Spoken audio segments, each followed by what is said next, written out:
peça que eu cantei com o auxílio de um atabaque, que na verdade deveria ser um instrumento mais adequado, né? Uma caixa para cantar uma boi, uma toada de boi, na verdade. É uma peça que se chama Ó Lua Nova, Ó Lua Cheia, como primeiro verso, e data, quer dizer, do achado dessa canção do Maranhão, né? De um Bumba Meu Boi do Maranhão, data de 1936, por ocasião, na verdade, de 38, né? Na verdade, data de 38. Alguns dizem que foi 36, mas ela foi recolhida, né, no material que veio junto com o acervo da missão de pesquisas folclóricas, né, encomendada pelo Mário de Andrade, quando secretário municipal de cultura de São Paulo, e essa missão que visitou alguns pontos importantes do norte e nordeste brasileiro. E ela veio junto, então eu canto isso já há algum tempo, e ela é num compasso ternário, tem uma marcação rítmica, mas tem tanto uma poesia assim muito singela, mas bem cheia de lirismo mesmo, né?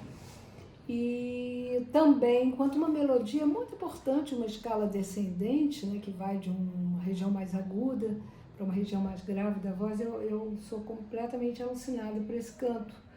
Então, já venho, enfim, trabalhando ele de várias maneiras e situando, tanto em aulas para ilustrar o canto do Maranhão. Então, esse foi o que você ouviu.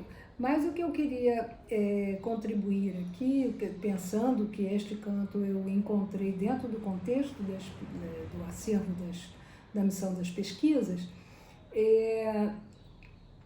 que o Mário de Andrade, ele escreveu 2 ensaios que estão num único livro chamado Namoros com a Medicina, editado pela primeira vez em 1939, em Porto Alegre, e esse livro, ele contém esses 2 ensaios, um deles é chamado de Terapêutica Musical, intitulado Terapêutica Musical, e aconteceu algo muito curioso, né? Que eu trabalhava na Rádio MEC entre 1996 e 2000 com o objetivo, né, bem pontual de implantar uma pesquisa de comunicação, né, que gerasse vamos dizer, um planejamento para uma nova rádio em que se discutiria tanto o que deveria ser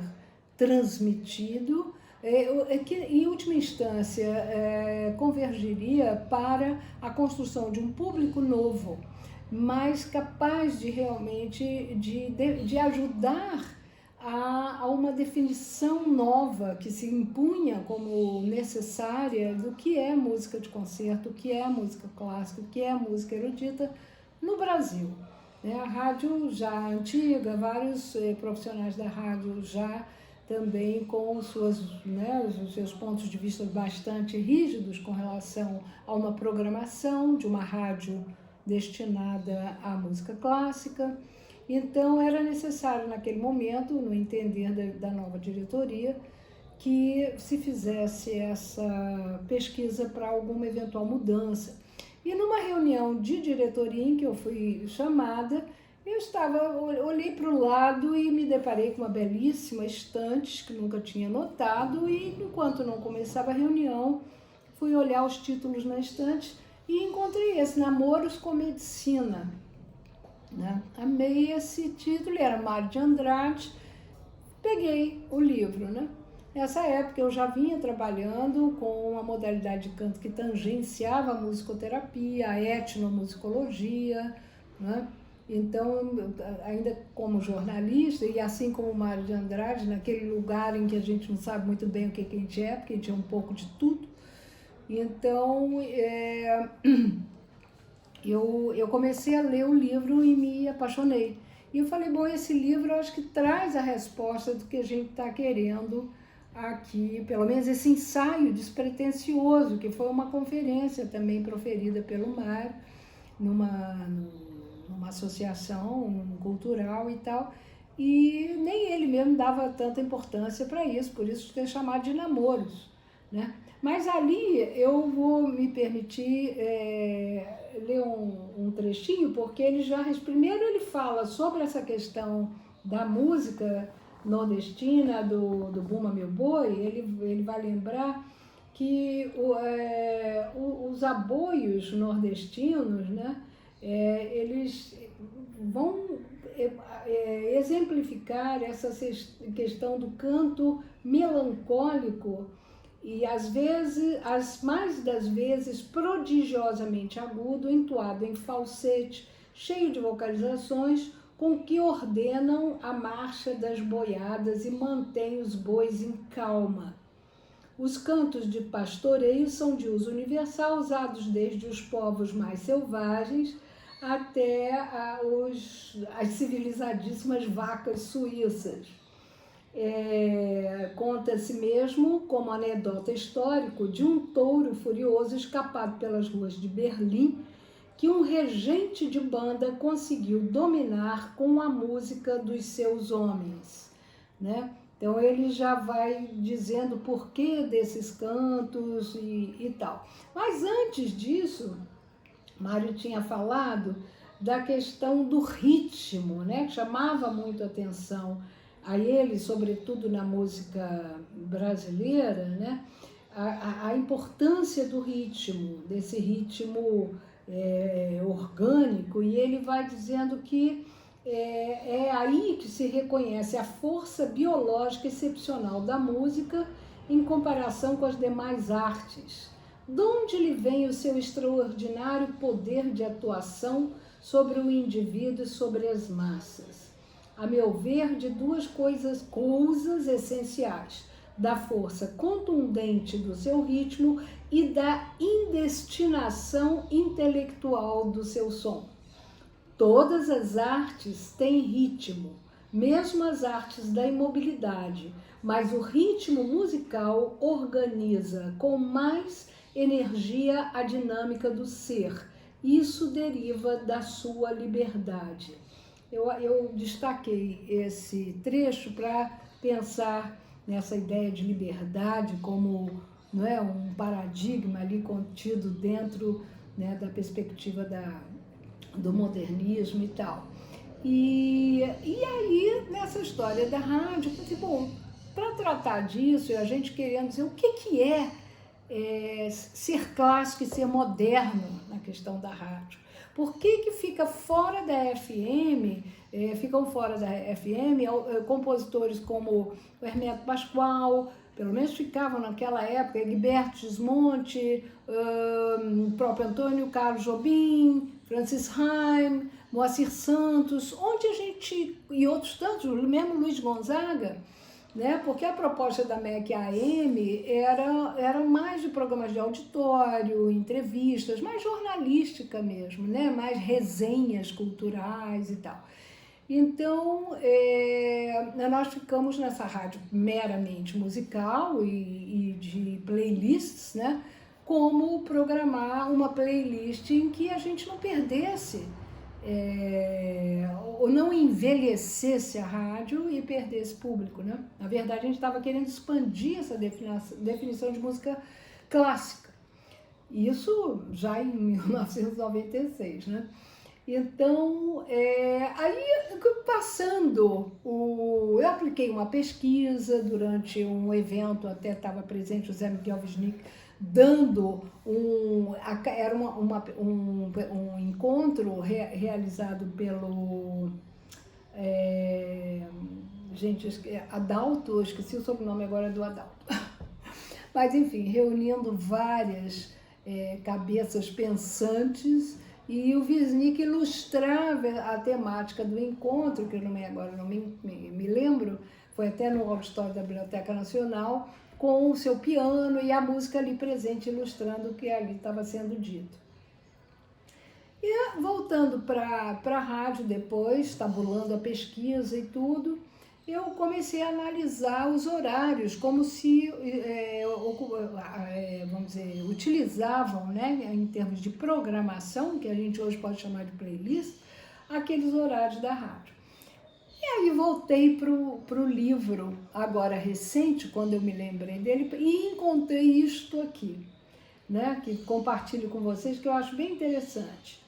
Então ele vai falar, Eymar de Andrade vai falar sobre a melopeia e a meloterapia. Então ele sai do ritmo e entra na questão da melodia, sempre lembrando do efeito fisiológico, biológico na dinâmica do ser. Então veja isso com relação à programação de uma rádio. Aí ele já no fim da terapêutica musical, ele diz o seguinte, proibir-se-ia os rádios e demais elementos de pandifusão da música de executar peças apaixonadas, violentas, marciais, depois das 20 horas, algo que acontecia na rádio. Todos os processos difusores do som seriam obrigados, nessa hora, a executar só peças graves, doces e serenas para auxiliarem as crianças, os enfermos, os operários e as mães a dormir. Quando muito, a uma rádio apenas por noite seria permitido a execução de cancionetas, jazz, entre aspas, sambas e tango para os que curam na dança, no jogo e no álcool da irremediável superioridade humana. De manhã, alvoradas claras, de claros acordes simples, em alegros moderados, concitariam-se à ginástica, ao banho e ao trabalho contente. Ritmos bem ordenados de danças e rondós populares seriam ouvidos nas usinas, nas fábricas, nos cais de mercadorias, facilitando os trabalhos. Nas temporadas de fabricação intensiva, estas mesmas músicas ou quaisquer outras facilmente reconhecidas de todos seriam executadas mais rápido que no andamento ordinário, o que contribuiria não somente para dinamizar com mais rapidez os gestos, como, pela mutação sensível do andamento, a tornar consciente no operário a precisão de trabalhar mais rápido. No jantar, no almoço, viriam músicas bem digestivas, como essas fáceis, gostosas e mesmo banais, cantorias de ópera francesa e italiana, que só agradam por fora, ativam a disposição dos que não têm preconceitos e permitem conversar. Um bar, um Villa-Lobos, um Mussorgsky, ouvidos à mesa, seria terrível? Não são autores digestivos e junto deles é pecado conversar. Digestivos e conversáveis são uma deliciosa abertura de Rossini, um La Donna è mobile, um Sento una forza indômita, uma meditação de Thais, que enfeitam tão bem uma sala de jantar, como um jazz decora um grill room de estação de águas. E estou pressentindo a objeção de todos. Mas nesse caso não haverá lugar mais para concertos. Haverá sempre concertos e horas serão também determinadas para que todos escutem um Mozart, um Scarlatti, um Wagner, um Henrique Oswald. Para isso é o domínio da estética, mas isso é o domínio da estética e não desta notícia em que tive a audácia imperdoável de namorar com a medicina. Essa era a contribuição que eu queria dar. Eu queria ler esse pequeno extrato do texto do Mário, pensando como seria bom revisitar, né? E também quando passei pela bibliografia usada por eles, há quanto tempo se discute isso, mesmo bem antes da Semana de Arte Moderna, os efeitos da música sobre nós, sobre o ouvinte, né? Então, é isso. Então, parabéns a todos que, né, se juntaram para cunhar definitivamente esse movimento tão importante da Semana de Arte Moderna. no Brasil. Obrigada.